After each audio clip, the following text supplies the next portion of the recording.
เอามะเขือยายมากินถ่ายไม่ทันอร่อยไหมมะเขือไปไหนอีกเอาอีกเหรอต้นนั้นไม่ใช่มะเขือเดินดีๆอุ้ยต้นนั้นเขาเพิ่งปลูกไอ้อ้วนมีอีกไหม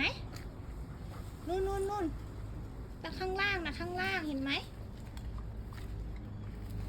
นู่นลูกข้างล่างแค่นี้นี่ไม่ได้แล้ว